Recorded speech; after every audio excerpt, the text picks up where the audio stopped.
de buurtkamer van Burgum vierde Anne van der Heijden zijn 100ste jaar. En dat wie voor hem een hele belevenis. Ik vind het fantastisch wat ze voor mij georganiseerd hebben.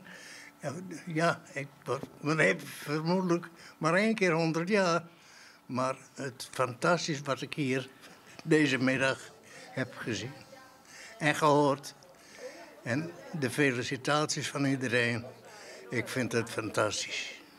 Van der Heijden is een vaste bezieker van de buurtkamer.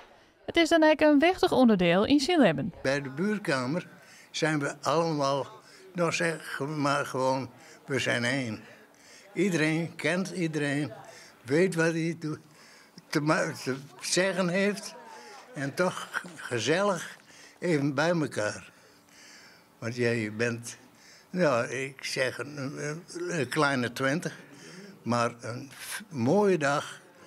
En het maakt een heleboel goed, zo'n dag, als je hier geweest bent.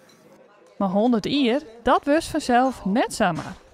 Op tijd ademhalen, dat is een heel voornaam ding. En je moet er wel om denken, iedere dag krijg ik 2 borreltjes. En dat schijnt zo, dat komt het wordt.